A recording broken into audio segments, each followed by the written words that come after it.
In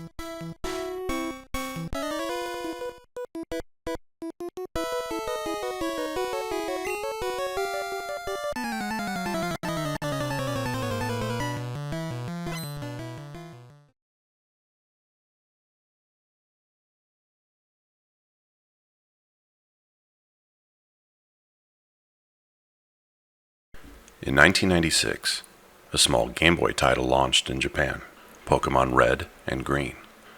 Nobody could have predicted what was about to happen. The concept was simple.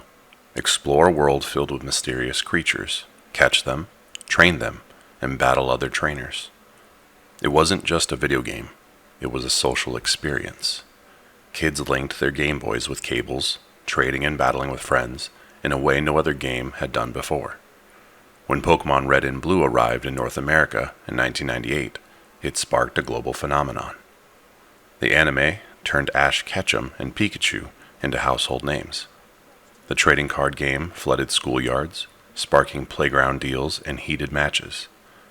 The games, the show, the movies, the toys, it wasn't just a hit, it was a movement. Pokemon wasn't just entertainment, it was a way of life. Gotta catch 'em all wasn't just a slogan, it was a cultural mantra. And in the years that followed, Pokemon became the highest grossing media franchise in history, with over $100 billion in total revenue. No other series, not Mario, not Star Wars, not even Marvel, has reached its level of financial success. But here's the problem. While Pokemon continues to dominate commercially, creatively, the story is much different. The franchise that once pushed boundaries with innovation has, for many fans, stagnated. The games remain formulaic, the graphics outdated, and the technical performance often embarrassing for a company as large as Nintendo. Where once Pokemon represented the cutting edge of handheld gaming, today it often feels like it's falling behind. Other series like Persona 5 and Expedition 33 have taken the turn-based RPG formula and evolved it into bold, creative ways, while Pokemon seems content to recycle the same mechanics with only incremental change. So the question is, has Pokemon lost its spark? This is the story of Pokemon, its rise as a cultural phenomenon, its peak as the ultimate RPG series, its decline into creative stagnation, and what the franchise must do to thrive in the future. Because while Pokemon remains the biggest media franchise in the world, the magic of catching them all may not last forever.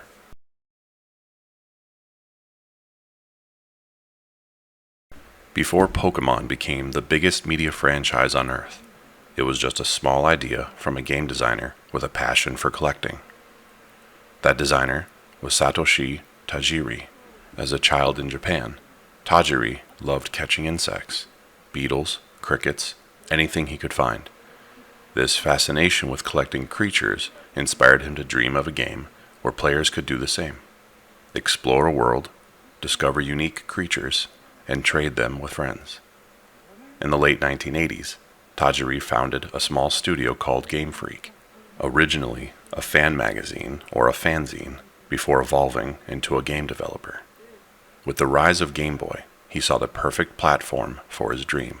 Its link cable allowed two players to connect, and that single piece of technology sparked the idea of trading creatures between games. That idea became Pocket Monsters Red and Green, released in Japan in 1996. The game was simple, even crude by today's standards. 8-bit graphics, limited animations, and plenty of glitches. But the concept was revolutionary. For the first time, a game wasn't just about beating an adventure. It was about collecting, training, trading, and battling. Kids weren't just playing Pokemon, they were living it. The motto "Gotta catch 'em all" wasn't just marketing. It was the heart of the game. With 151 creatures, completionists were hooked. The type system, fire, water, grass, etc., made battles strategic, forcing players to think beyond brute force. And trading created a social metagame. You couldn't catch all 151 on your own. You needed friends. That made Pokemon not just a solo experience, but a community one. This formula was brilliant, and it would remain at the core of Pokemon for decades. Then in 1998, Pokemon launched internationally as Pokemon Red and Blue. The timing couldn't have been better. Nintendo poured marketing power into the launch, using commercials, magazines, and tie-in events. The anime premiered alongside the games, introducing Ash Ketchum, Pikachu, and Team Rocket to the world. The trading card game exploded onto schoolyards, creating an entire secondary ecosystem of battles, trades, and lunchroom deals. Within months, Pokemon wasn't just a video game, it was a global craze. The Pokemon anime deserves special credit for fueling the franchise's rise. Ash Ketchum's journey to become a Pokemon master mirrored players' own journeys in the games. Pikachu, chosen as the mascot, became one of the most recognizable characters in the world. Episodes like Bye Bye Butterfree showed that the anime wasn't just about battles, it had a heart. The anime's theme song, I Want to Be the Very Best, like no one ever was, became an anthem for kids everywhere. The anime didn't just market the games, it turned Pokemon into an emotional experience. The Pokemon trading card game that launched in 1996 in Japan and in 1999 in the West was another explosion. Cards became schoolyard currency. Kids traded Charizards and Blastoises like gold. Organized play created competitive communities. Some schools even banned the cards due to fights and theft, which only made them more desirable. The trading card game wasn't just merchandise, it was a second way to live in the Pokemon world. By the end of the 1990s, Pokemon was everywhere. The first movie, Pokemon the First Movie, Mewtwo Strikes Back, 1998 in Japan and 1999 in the West, was a box office hit, earning over $170 million.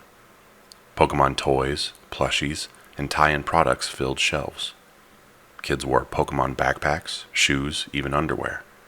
It wasn't just a fad, it was a takeover. By the year 2000, Pokemon was the most recognizable children's brand in the world. Looking back, the brilliance of Pokemon's origins was its simplicity. Catch creatures, trade them, battle friends. That loop was enough to spark the single biggest media empire of all time. But while the early years were defined by bold ideas and cultural dominance, the challenge of maintaining that momentum would only grow. Because while Pokemon started as an underdog franchise with fresh ideas, the future would see it struggle to evolve beyond its original formula.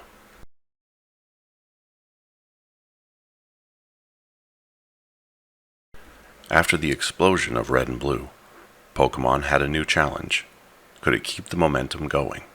Could it evolve, just like the creatures at the heart of its gameplay?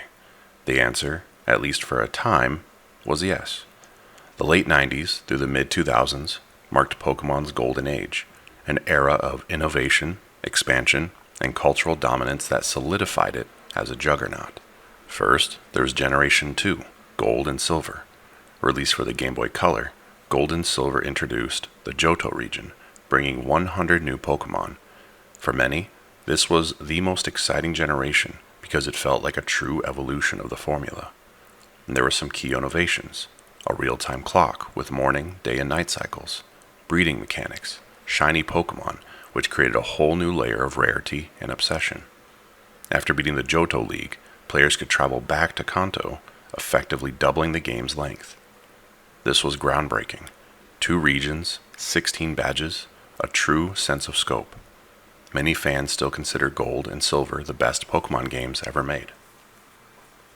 Then we had the anime in Johto. The anime expanded with Ash continuing his journey into Johto, still accompanied by Pikachu and Misty, now joined by Brock again. Johto's anime may not have had the same intensity as the original Kanto run, but has cemented Pokemon as a Saturday morning staple for millions of kids. The second and third Pokemon movies, The Power of One and Spell of the Unknown, gave fans theatrical experiences, further cementing Pokemon's place in pulp culture.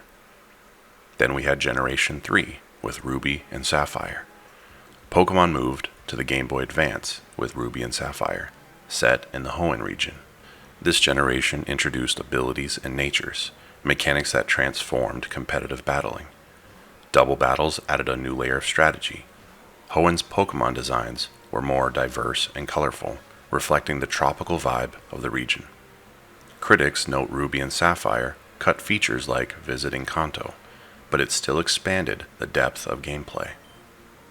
Then the anime in Hoenn. Ash got a refreshed team, including fan favorites like Torchic and Trico. The Hoenn saga introduced May and Max, bringing a new dynamic to the traveling group. The anime began integrating the idea of Pokemon contests, broadening its scope beyond battles. Next, there was Generation 4, with Diamond and Pearl. On the Nintendo DS, Diamond and Pearl brought the Sinnoh region and another 107 Pokemon. Online connectivity arrived, allowing global trading and battling for the first time. The physical special split redefined the battling system, making competitive Pokemon deeper than ever. Graphically, the DS provided a big leap, giving fans a more polished experience. For many, Diamond and Pearl represent the last classic era of Pokemon, before the formula began to strain. Next, the anime in Sinnoh. Ash's Sinnoh journey was a return to form, with stronger writing and battles. His rivalry with Paul, a cold and pragmatic trainer, gave fans one of the most compelling rivalries since Gary. The climactic battle between Ash and Paul in the Sinnoh League is still considered one of the anime's best. During this golden age, Pokemon movies continued to release annually, with theatrical runs in some regions and direct-to-videos in other. Legendary Pokemon like Lugia, Celebi, Latios or Latias, and Darkrai became central to movie plots. Merchandising remained very strong, with trading cards staying popular and Pokemon plushies filling toy aisles. Pokemon's cultural presence didn't fade. If anything, it deepened, becoming a rite of passage for kids in the late 90s and early 2000s. So why do so many fans look back on generations 2 through 4 as Pokemon's golden age? 1. True innovation. Each generation added meaningful features, day-night cycle, abilities, online battles. These stuck with the series permanently. Number 2. Balance of new and familiar. The world grew, but it didn't abandon what worked. Regions felt fresh, while still connected to the original spirit. Number 3. Cultural ubiquity. Pokemon wasn't just a game, it was an anime, a card game, a movie series, and a global brand kids lived and breathed. And number 4. Emotional resonance. From Ash's journey to the bonds with our teams, Pokemon felt personal and heartfelt. By the end of Generation 4, however, the cracks began to show. Some fans felt fatigue. The formula was staying the same, with only incremental upgrades. The anime, while strong in Sinnoh, risked becoming repetitive. The handheld RPG market was evolving, with new series experimenting with combat and storytelling in ways Pokemon resisted. Pokemon was still on top of the world, but the seeds of stagnation had been planted. Because the golden age of Pokemon wasn't just about catching them all, it was about pushing boundaries. And as the years went on, those boundaries stopped moving.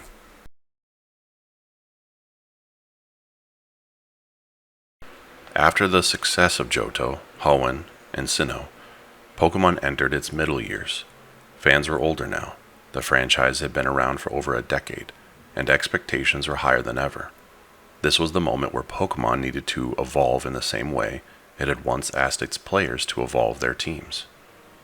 And while there were flashes of brilliance, this was the beginning of the cracks. In 2010, Pokemon Black and White hit the Nintendo DS. At first, it looked like a bold step forward everyone had been waiting for. A brand new region, Unova, inspired by New York rather than Japan. For the first time, players were introduced to a Pokédex made entirely of new creatures. No old faces until after the main story. It felt daring. A reset button meant to capture the sense of discovery players had back in Red and Blue. And the story? Surprisingly deep. Black and White introduced N, a character who questioned the morality of Pokemon battles themselves. Suddenly, the franchise that has always been about catching them all and battling your way to the top was asking, should humans even be doing this? It was layered, philosophical, and unlike anything the series had attempted before. But despite the narrative ambition, the cracks were visible. Many fans criticized the new Pokemon designs, calling them uninspired or strange. Sales, while still huge, dipped compared to earlier generations. The formula was starting to feel familiar, and for the first time, Pokemon wasn't the clear king of handheld RPGs. Other series like Persona and Monster Hunter were pushing boundaries, while Pokemon felt stuck. Then came Pokemon X and Y in 2013, the first fully 3D mainline Pokemon games on the Nintendo DS. On paper, this should have been a massive leap forward, and visually, it was. Seeing Pokemon battles in 3D, with smoother animations and a grander sense of scale, was exciting. X and Y also introduced Mega Evolutions, a flashy mechanic that let older Pokemon transform into powered-up forms, giving longtime fans new reasons to revisit old favorites. But once the dust settled, the excitement faded. X and Y had style, but very little substance. The story was thin, the characters forgettable, and many fans walked away, feeling like the 3D jump came at the cost of depth. Mega Evolution was cool, but it felt like a gimmick rather than a lasting evolution of the formula. And this is where the real issue began to show. Pokemon had stopped innovating. Gold and Silver gave us breeding and shinies. Ruby and Sapphire gave us abilities and natures. Diamond and Pearl gave us online play. But starting with Black and White, and especially with X and Y, the new mechanics felt temporary, swapped out every few years instead of building a deeper foundation. Fans started to feel it. The magic of discovery, the thrill of something truly new was slipping away. The anime reflected this as well. The Black and White series was criticized for making Ash feel like he'd regressed as a trainer. While X and Y was praised for its animation and battles, it couldn't hide the fact that the core story felt recycled. By this point, the Pokemon franchise was still unstoppable commercially. The trading cards remained strong, the anime still pulled in audiences, and every new game sold millions on name recognition alone. But creatively, it was coasting. Pokemon was beginning to show its age, and fans were asking a question that would only grow louder in the years to come. Is this all it's ever going to be? A cycle of new regions, new Pokemon, and one or two flashy mechanics that disappear in the next generation. The cracks were there, and soon they would widen.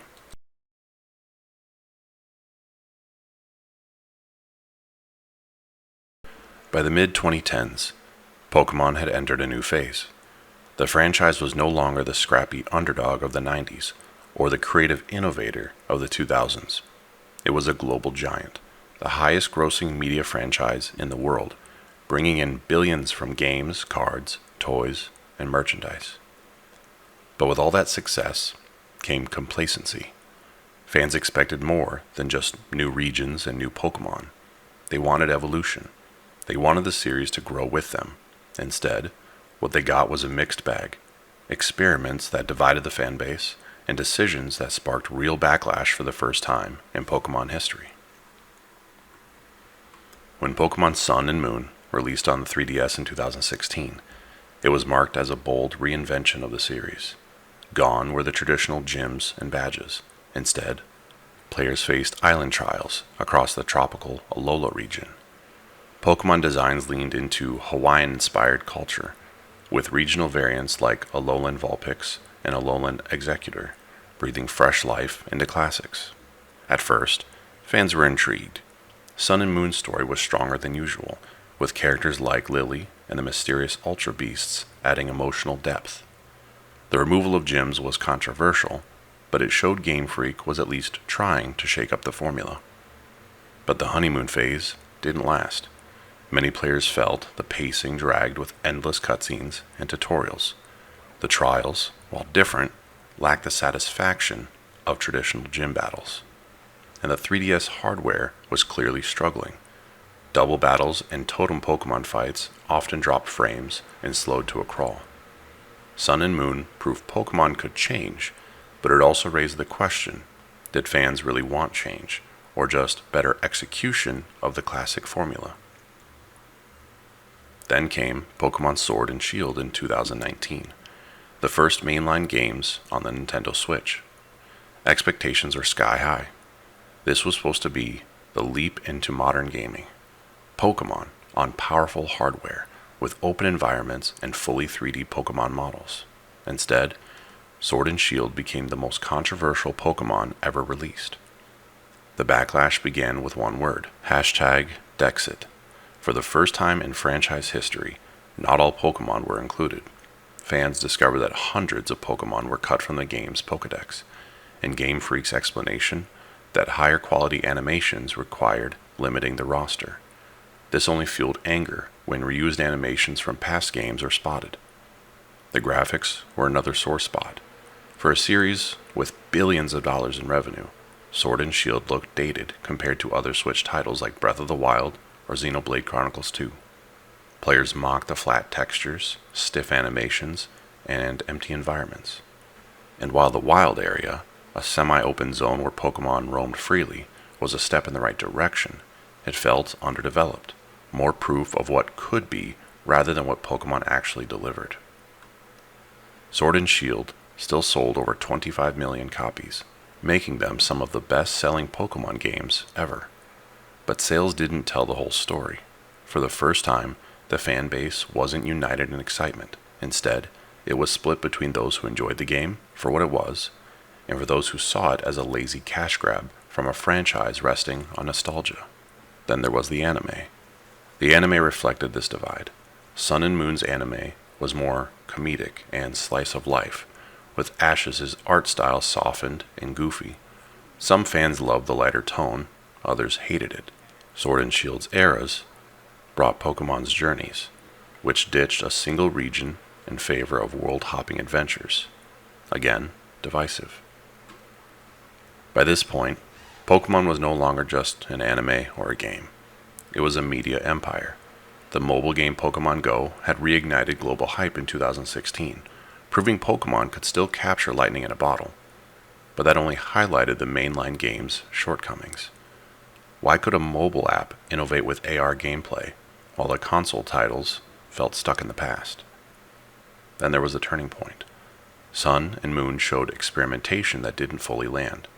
Sword and Shield exposed Game Freak's limit on modern hardware, and both revealed something fans could no longer ignore. Pokemon, the most profitable franchise on Earth, wasn't delivering games that matched its financial power. Fans started asking hard questions. Why were indie RPGs offering richer stories and smoother gameplay? Why were the franchises like Persona and Final Fantasy pushing the boundaries of turn-based combat, while Pokemon was still recycling the same battle formula? For the first time, the Pokemon Company faced widespread criticism, not just from hardcore fans, but from casual players and the gaming press. The brand was too big to fail, but for many, the magic was fading.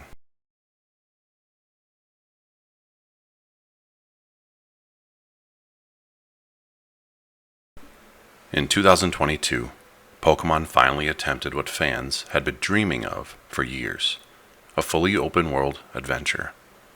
Pokemon Scarlet and Pokemon Violet were marketed as the bold reinvention the series desperately needed. No more rigid routes, no more linear gyms. Players would be free to explore Paldea region however they wanted. In many ways, the vision was exactly what fans had been waiting for. Scarlet and Violet introduced the idea of 3 branching storylines: the traditional gym challenge, the battle against Titan Pokemon in search of Herba Mystica, and the fight against Team Star. Players could tackle them in any order, creating a sense of freedom the series had never offered before. The story surprised many as well. Arven's arc, with his sick Pokemon companion and emotional family drama, gave the game one of the most heartfelt storylines in the franchise. The final sequence in Area Zero was widely praised as one of the boldest and most ambitious endings in Pokemon. On paper, Scarlet and Violet should have been the triumphant new era, but then players actually booted it up. Scarlet and Violet launched in one of the roughest states of any AAA game in recent memory. Frame rates tanked, dropping into single digits in busy areas. Characters warped and glitched across the screen. Pokemon popped in and out of existence just a few feet away. Animations bugged out, leading to viral clips of characters stretching, spinning, and breaking apart.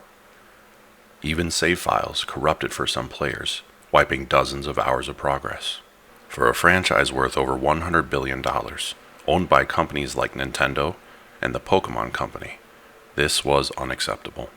Players weren't just disappointed, they were embarrassed. Scarlet and Violet became a meme, not for its gameplay, but for its endless technical failures. And yet, beneath the glitches, some fans saw the potential of what Pokemon could be. The open world format, the freedom of choice, the multiplayer co-op, all of it hinted at the Pokemon game fans had dreamed of since childhood. For the first time, Pokemon felt expansive, alive, and full of possibility. But that dream was buried under sloppy execution. The Switch hardware was partly to blame, but the deeper issue was Game Freak's development pipeline. Fans learned that the studio, with fewer than 200 employees, was making the world's biggest media franchise on a tight schedule, pumping out a new release nearly every year. The result was inevitable: games that felt rushed, unfinished, and unpolished. Scarlet and Violet sold over 23 million copies, one of the fastest-selling Pokemon releases ever. But the conversation wasn't about how great the games were. It was about how much better they could have been if Game Freak had the time, resources, and ambition to polish their vision. Scarlet and Violet created a strange divide in the Pokemon community. Some players loved the story, the characters, and the fresh take on exploration, calling it the best Pokemon game in years, flaws and all. Others refused to excuse the technical state, calling it embarrassing that the world's most profitable franchise delivered something that looked and played worse than indie RPGs made by teams of 5 or less people. For many, it was the breaking point. This wasn't just about nostalgia or expectations anymore. It was about accountability. Pokemon had grown too big to hide behind charm and tradition. Fans demanded more, and Scarlet and Violet made it clear that Game Freak, in its current state, couldn't deliver. Scarlet and Violet represented the paradox of modern Pokemon.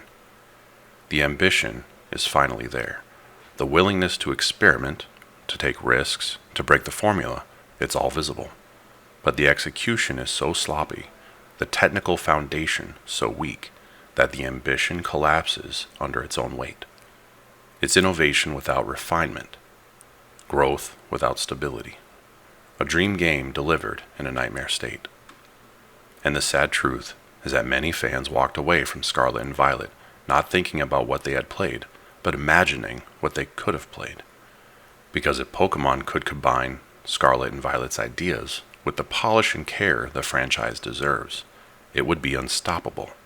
Instead, it became the poster child for wasted potential.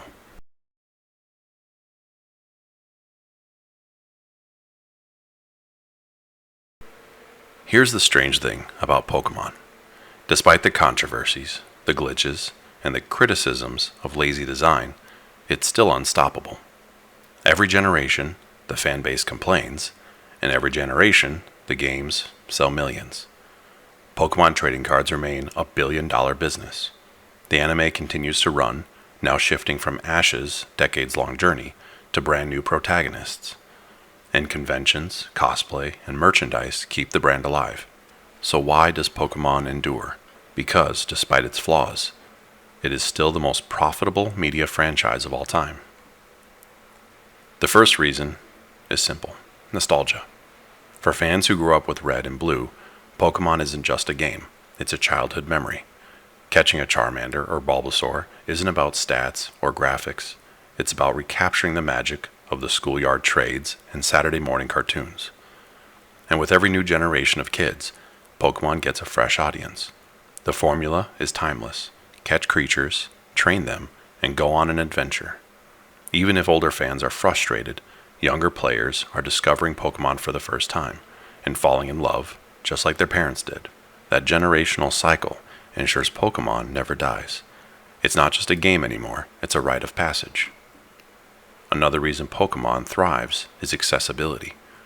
Unlike many RPGs, Pokemon doesn't overwhelm new players with complexity. The core gameplay loop is easy to understand. Weaken a creature, throw a Pokeball, train it, and battle. It's approachable for a child, but still deep enough for competitive players who dive into breeding, natures, and online battles. This balance keeps Pokemon the gateway RPG. While other franchises evolve into complex systems, Pokemon remains simple enough that anyone can jump in. And then there's the trading card game.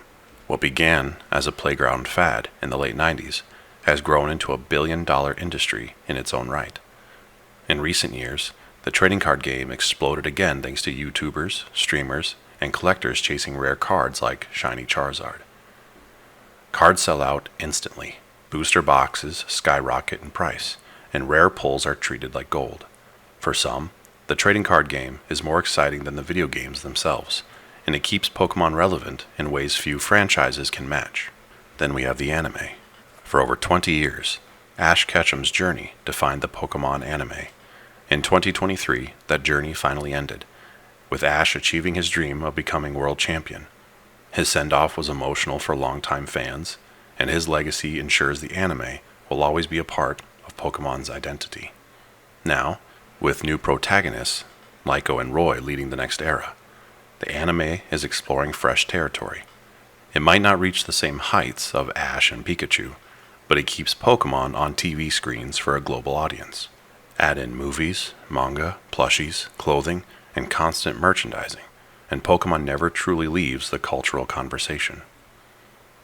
Perhaps the biggest reason Pokemon endures is community.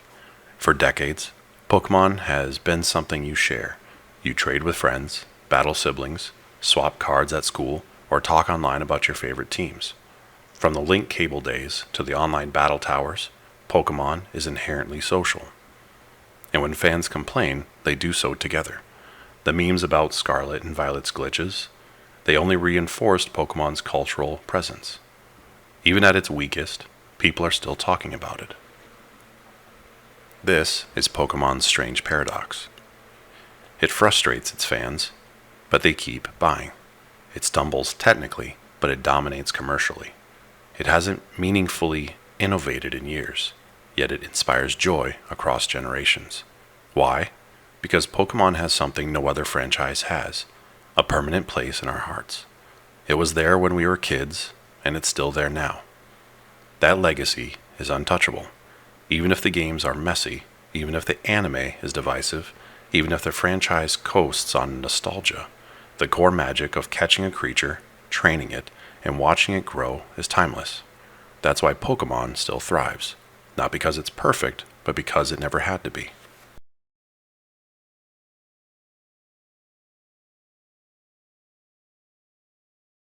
So now we've reached the big question. What is the future of Pokemon? Because while the franchise continues to dominate sales, Scarlet and Violet proved that raw ambition isn't enough. The games need polish. They need stability. They need the kind of care that lives up to Pokemon's place as the biggest media franchise in the world. And the next chapter could give us all that. Or it could prove once again that Game Freak hasn't evolved. That chapter is Pokemon Legends Z&A. Announced in 2024, Z&A takes us back to Lumio City, the urban hub of Kalos from Pokemon Y and X. But this isn't just another remake or sequel. It's part of the Legends line, following in the footsteps of Pokemon Legends Arceus, a game that, for all its rough edges, was praised for finally trying something new. Arceus let players explore open landscapes, study Pokemon behaviors, and catch them in real time without transitioning into battle. It felt fresh, exciting, and experimental. Fans said this is what Pokemon could be if it pushed itself. Z&A promises to build on that momentum, but in an urban setting. Instead of sprawling wilderness, it's focused on a city, a bold new direction. The marketing emphasizes themes of growth, coexistence, and urban development. And for the first time in years, fans are cautiously optimistic that Pokemon might really be stepping into something different. But optimism comes with caution. Scarlet and Violet were ambitious too, and their launch was one of the messiest in modern gaming history. The fear is simple. Will Legends ZNA carry the same technical problems? Will it end up being another case of wasted potential? For the future of Pokemon, ZNA isn't just another spin-off. It's a test. If Game Freak can deliver an experience that feels polished, modern, and innovative, it could restore faith in the series. If it fails, it risks confirming the fear that Pokemon has grown too comfortable with recycling old ideas, selling nostalgia, and rushing half-finished games out the door. And beyond ZNA, the path forward is clear. Pokemon needs to slow down its release schedule. It needs to give its developers the resources and time to polish games properly. It needs to commit to respecting the full Pokédex, telling deeper stories, and pushing its battle system beyond the same formula it's used since 1996. In short, Pokemon needs to evolve, not with gimmicks, not with quick fixes, but with genuine innovation. Because the magic is still there. We saw it in Arven's heartbreaking storyline in Scarlet and Violet. We felt it in the freedom of Legends Arceus. We catch glimpses of it in every new creature design that instantly becomes a fan favorite. The question now is whether Pokemon can build on those sparks, or whether it will keep stumbling. Legends ZNA might be the deciding moment, a chance to prove that Pokemon can grow with its fans, while still capturing the wonder of a new child picking up their very first Pokeball. The future of Pokemon depends on it.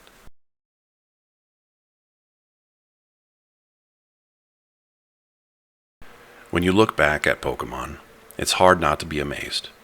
What started as a simple Game Boy game about catching creatures became the biggest media franchise in history. It wasn't just a video game. It was an anime, a card game, a movie empire, and a global cultural event. From the playground trades of the 90s to the nostalgia-driven trading card game craze of today, Pokemon has been with us for nearly 3 decades. For many of us, Pokemon was more than entertainment. It was childhood. It was friendship. It was wonder. That first time you saw a wild Pikachu, that first time you evolved your starter, that first time you linked your Game Boy to battle a friend. These weren't just gaming moments. They were memories we still carry today. But the truth is, somewhere along the way, Pokemon stopped evolving. The golden age of Johto, Hoenn, and Sinnoh gave way to cautious experimentation, rushed releases, and technical failures that would be unacceptable from any other franchise. Scarlet and Violet should have been Pokemon's triumphant leap into the future. Instead, it became a symbol of wasted potential. And yet, the franchise endures. Because Pokemon has something no glitch, no filler, no controversy can erase. Heart. The joy of catching a new creature, the bond with your team, the sense of discovery in every tall patch of grass. That's timeless. That's why kids still play it, why adults still return, and why Pokemon remains a cultural giant even at its weakest. The question now is simple. Will Pokemon evolve? Will it embrace the ambition it showed in Scarlet and Violet, but pair it with the polish and care the world's biggest franchise deserves? Or will it remain stuck in a cycle of nostalgia, coasting on its past while others innovate around it? Pokemon doesn't need to be perfect, it just needs to try. Because fans aren't asking for realism or spectacle, they're asking for the magic back. The magic of discovery, of adventure, of bonds that last a lifetime. If Game Freak and the Pokemon Company can remember what made this series special in the first place, then the future of Pokemon could be brighter than ever. Because in the end, Pokemon isn't just about catching them all, it's about believing in the journey, no matter how flawed, and never losing that spark of wonder. And maybe, just maybe, it's time for Pokemon to take its own advice, to evolve, to grow stronger, to become something truly unforgettable again. Because the world is ready. The fans are waiting. The only question is, will Pokemon catch up to the potential we've always believed it had? If you enjoyed this deep dive into Pokemon, make sure you leave a comment, share this video, and subscribe. Thank you.